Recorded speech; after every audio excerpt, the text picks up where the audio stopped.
from Dyck.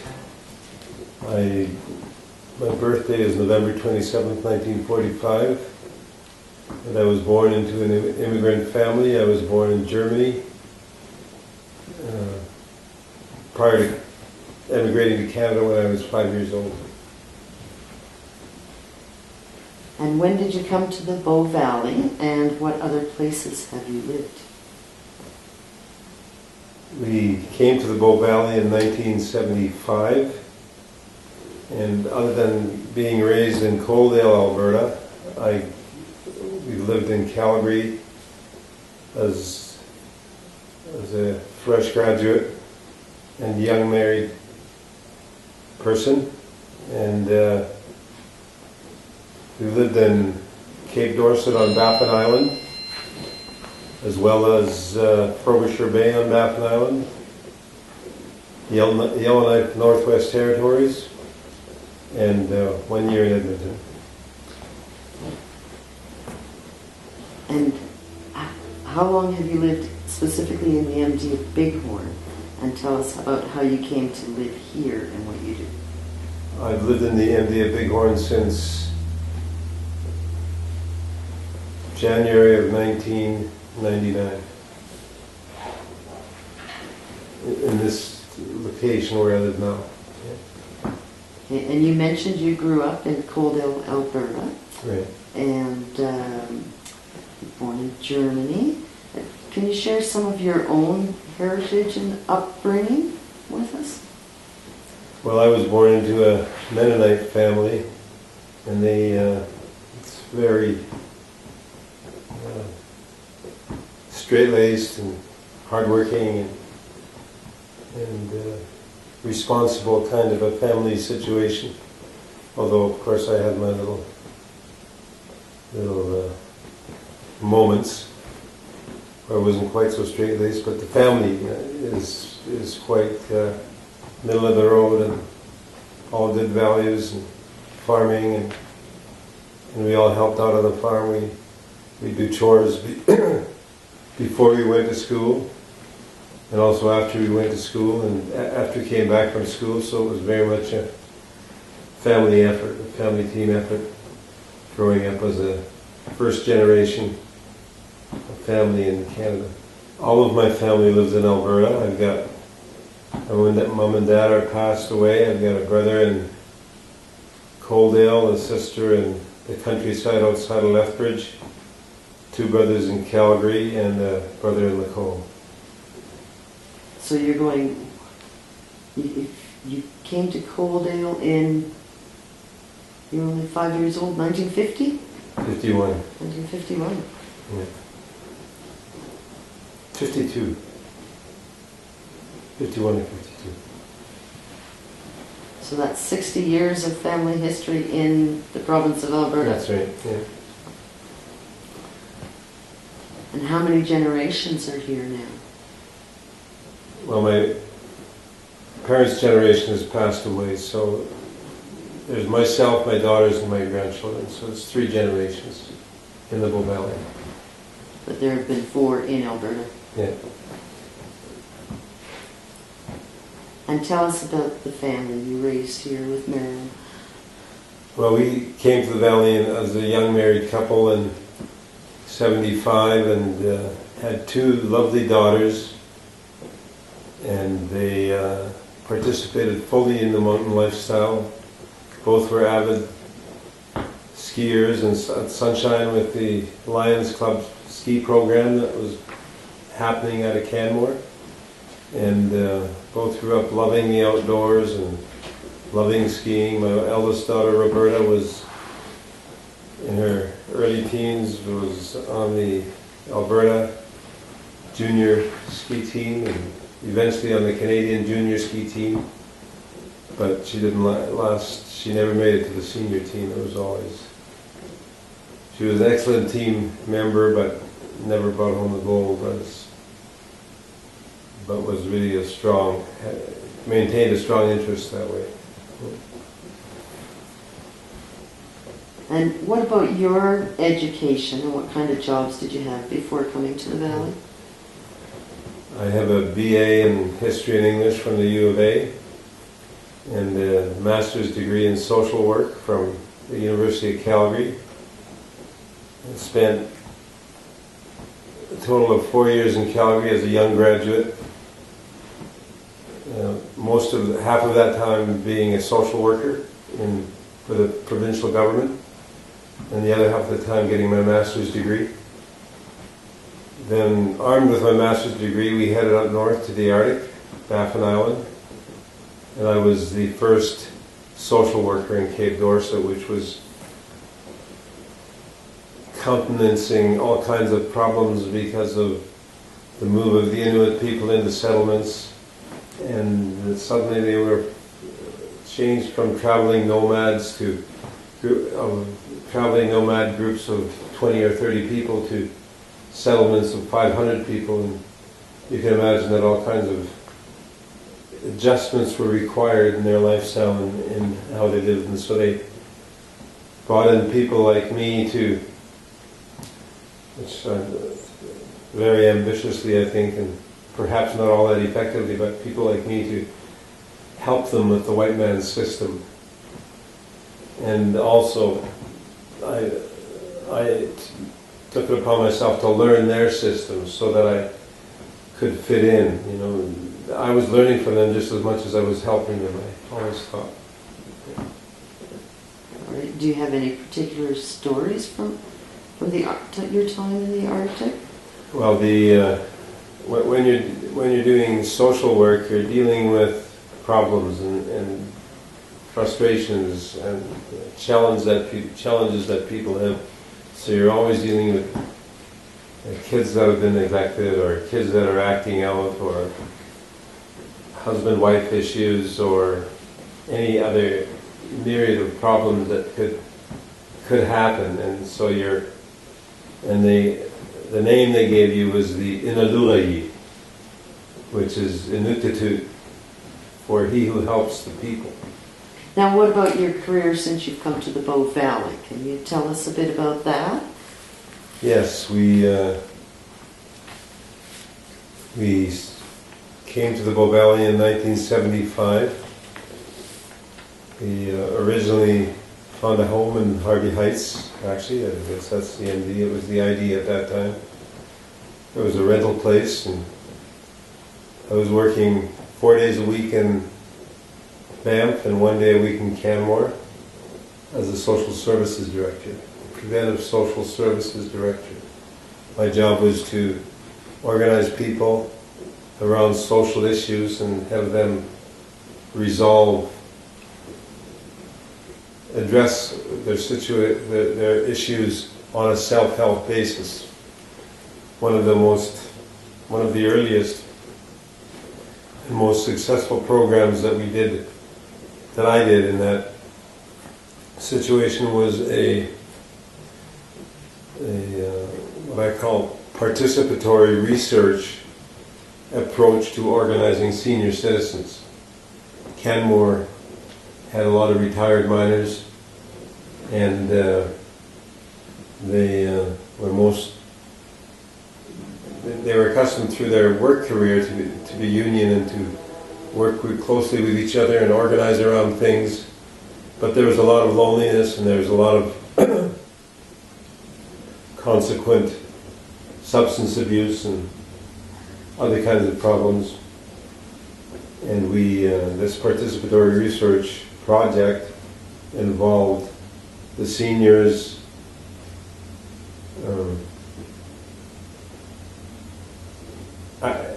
talking about the issues that they had, whether it was lack of a Greyhound bus stop in town, or lack of clean sidewalks in the wintertime, or all kinds of things, lack of social outing opportunities. So we then organized a committee of what we call 5 just men, or women, there was women on the 5 just elders, to guide this research. And it was research with an admitted bias, because the issues that they had talked about in small groups, there was about 10 neighborhood group meetings that we had prior to the questionnaire, and the issues that they'd identified in these group meetings were then reconstructed in the form of a questionnaire, and also their suggestions on how these could be solved, always under the guise of these 5 just elders. And we hired a woman that was known for her perseverance, an elder in Canmore, Bert MacArthur, and I gave her very specific directions as to what success meant and what failure meant, and she was very motivated to succeed. And we got this questionnaire done that was based on the information discussed at group neighborhood meetings. And then we organized a big public meeting to share all this information back to them. And there was home handy help that was asked for, and social outings that were asked for, and shopping help for some frail people, and cleaning up the ice in front of the post office in wintertime, and getting the Greyhound bus to stop. And there's about a dozen issues that were identified. And at that meeting where we played it all back to them, we invited the mayor, who was Leo Klotz, and other people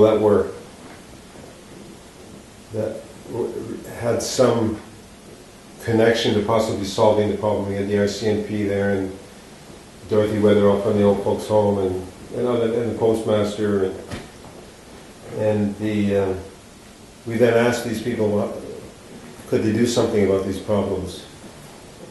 And several commitments were made, and at the end of the meeting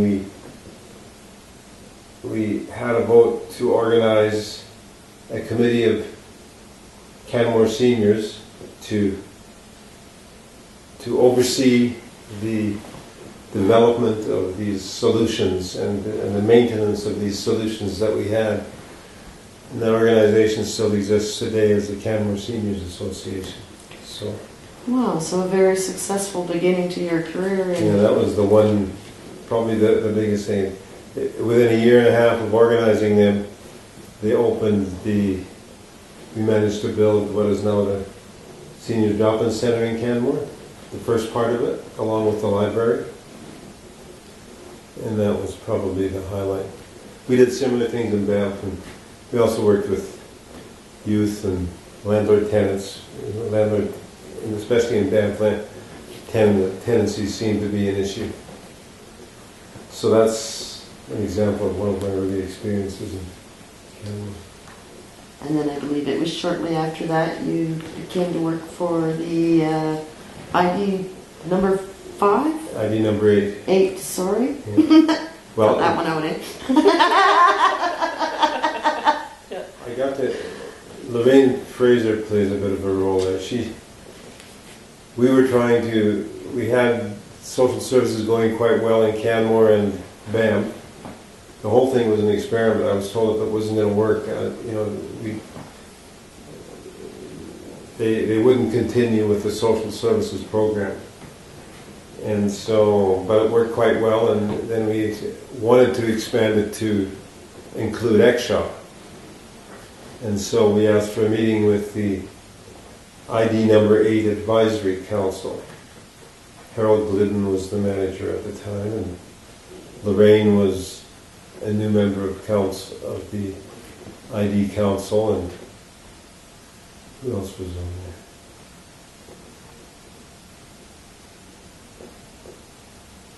Nancy Lister doesn't on matter. at that time? Pardon me? Was Nancy Lister on council at that time?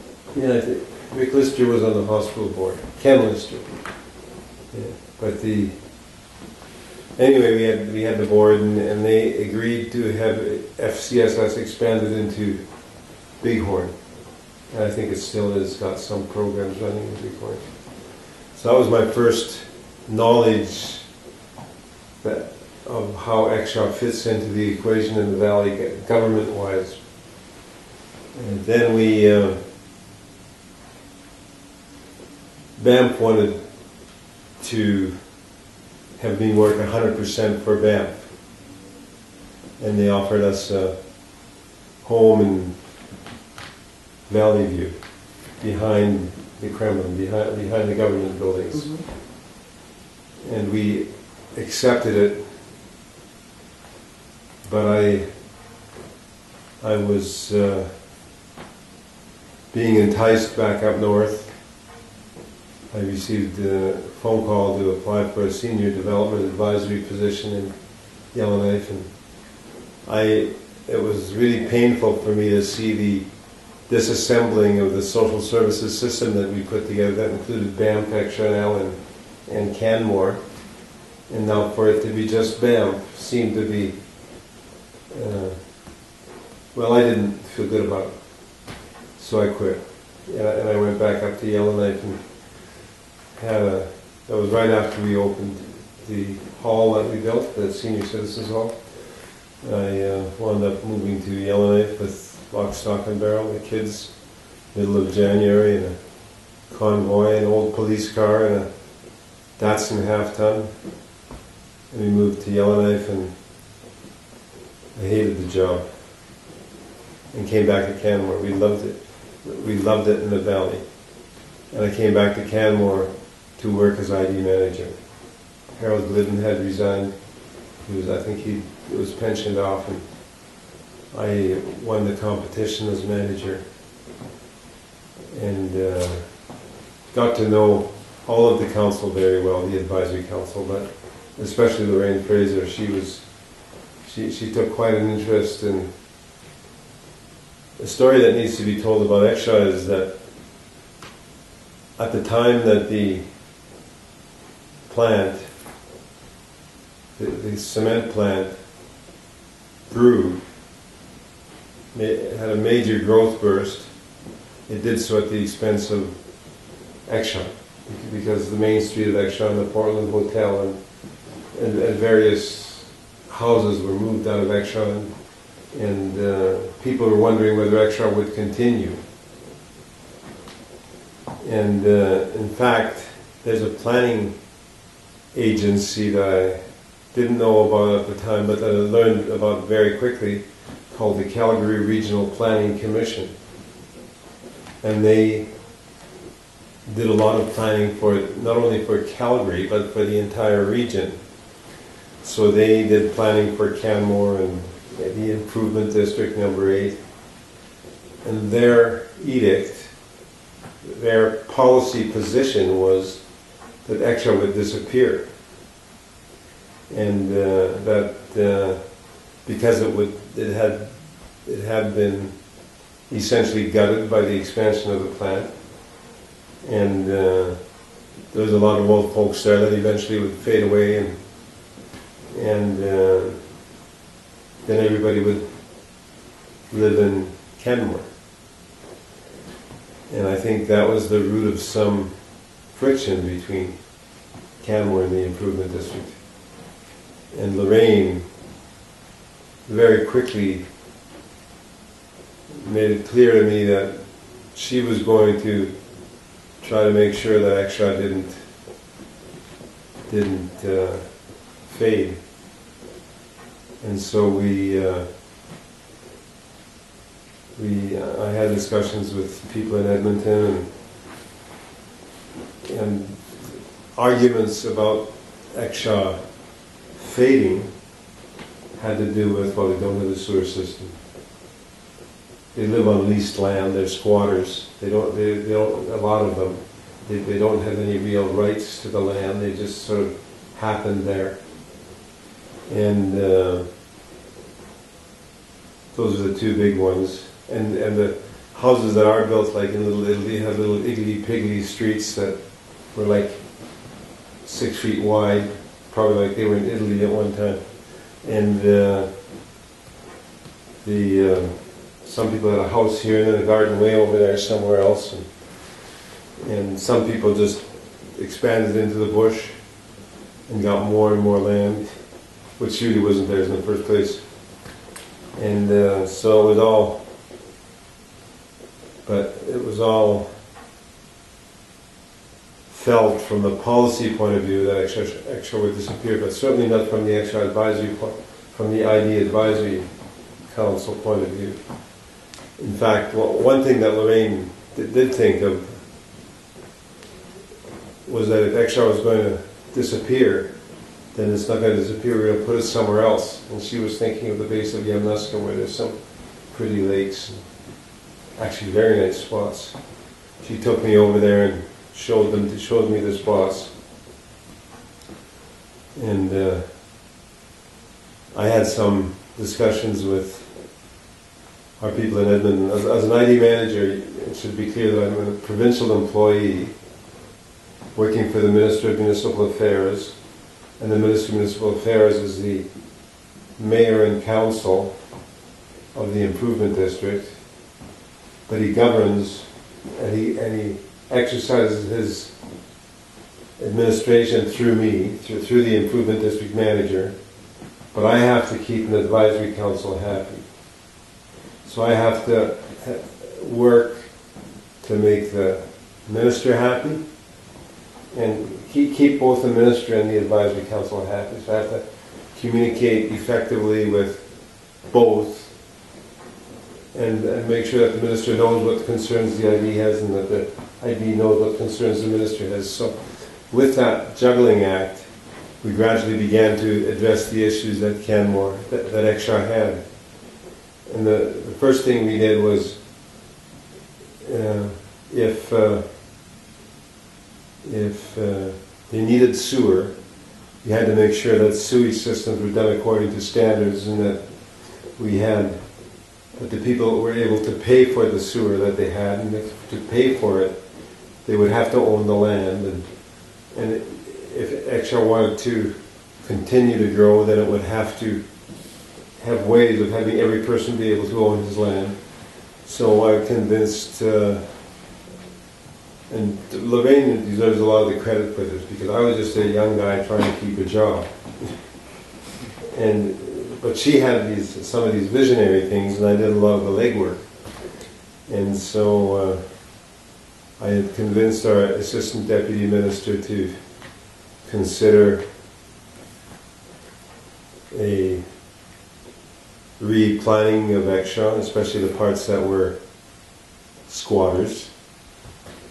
And that involved drawing roads that were of a minimum width and bulldozing at least one house. We gave the owner a free lot. The person had a tiny, tiny house there. We gave him an attractive lot. And I think he was happy in the end. But Lorraine did a lot of the negotiating too. I mean, I did the negotiating that was pretty straightforward, and that was going to work. But I had a hard time being the guy to tell a guy that we're going to have to bulldoze his house. But Lorraine was able to do that. She's such a charming, middle-aged, motherly type, and she was able to convince this couple that, well, your house is going to have to step aside for this road. But they got an attractive property, and I think we even gave them the sewer for nothing at the time or whatever. But so we subdivided this land. It was like a 2 or 3 year project, and then suddenly Extra, always being run interference with by the Calgary Regional Planning Commission, who really did not want to see Extra sort of legally strengthen itself. Mm-hmm. And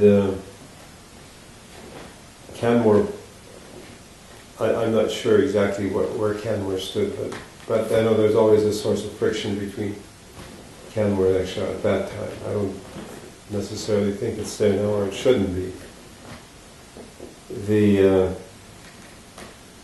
Then once we got the land transferred, we had to build a sewer system. We really wanted to build water and sewer, but people didn't particularly want the sewer. It was a big tumultuous meeting, and again, it was, I presented the case for a sewer system. I did all the logical, sort of professional stuff, but the real passionate arguing and the winning of heads, or the knocking of heads that had to be done to get people to agree to spending $4,000 or I forget what it was, but it was their share of this sewer system was people that didn't want it, that were quite independent and were interested in spending extra money. But at that big tumultuous meeting, there was about a 65% vote to build the sewer system and to dump the water system. They didn't want water. Everybody liked their well water. Pardon me? Everybody liked their well water? Yeah, their well water, and it was complicated because some people were sucking off the neighbor's well, and there's a network of water, but it worked. And I should say one story. When we were creating these lots, there's two neighbors. I won't mention any names, and they had one of these shaft wells, like 3 feet by 3 feet, and then down 60 feet or 70 feet or however far they go down. And one guy said that was his well, and the property line should have the well in his property. The neighbor said, no, that's my well, and the property well should run in his property. And so I said, well, so I put the property line right through the middle of the well. And they grumped and growled, but they accepted I remember thinking of King Solomon cutting the baby, threatening to cut the baby in half, and the mother came to the King Solomon and said, this is my baby, or I forget exactly how it went, but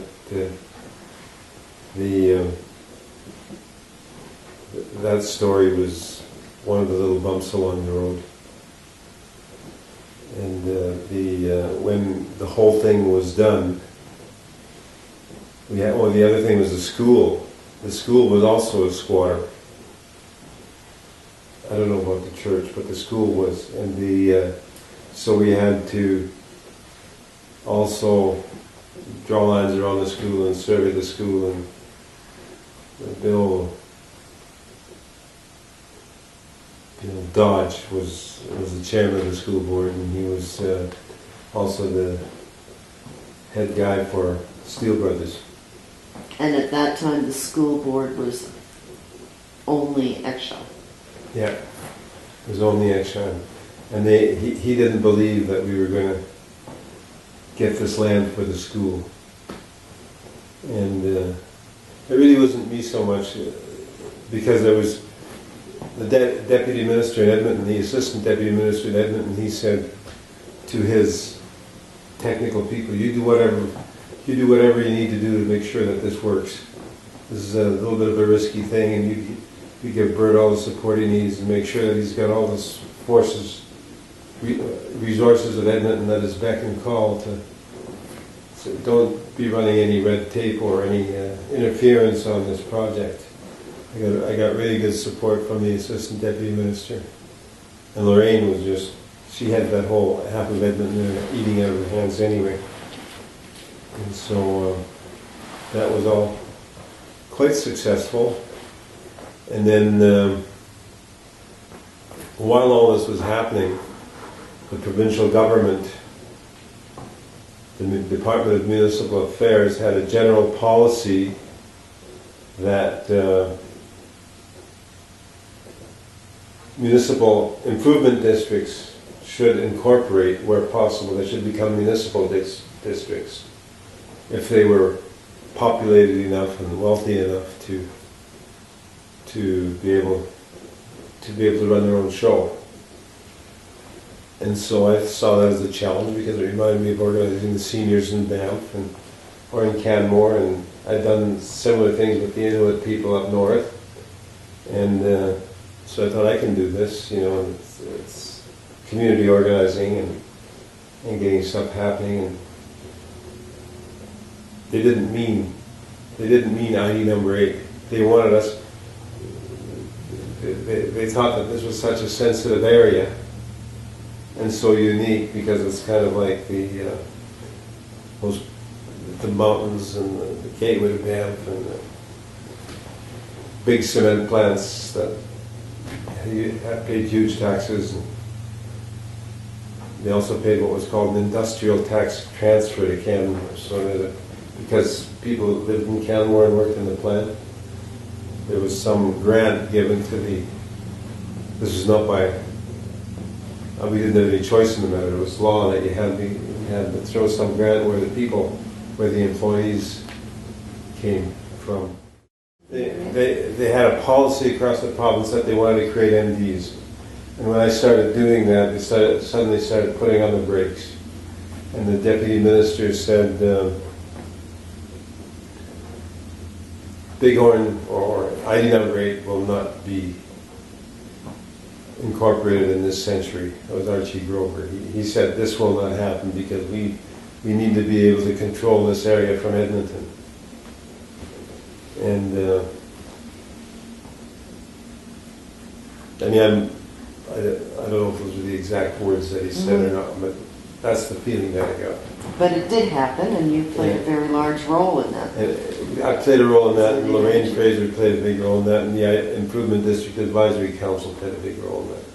But Lorraine happened to be the extra sitting member from the Advisory Council. And so we started off by deciding the Improvement District should have a name.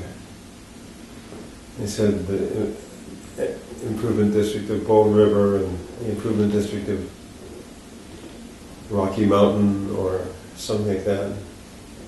Then we with just 2 or 3 of us talking, and we came upon the suggestion of Bighorn. And somebody else said cougar. So we got onto this animal thing, and we recommended Bighorn. And Edmonton said, you can't name it Bighorn. There's also already a Bighorn mountain range, and there's a Bighorn River, and there's a Bighorn Indian Reserve. We said, well, there's a Beaver Indian Reserve, and there's a Beaver River, and there's other examples. So in the end, they let us name the Improvement District of Bighorn number 8. And we, rather than pay big bucks for a design, we went to Juniper Emblems in Lacombe and asked them to make something that would look good for the MD of Bighorn number 8, and Juniper Emblems did the design that we now have.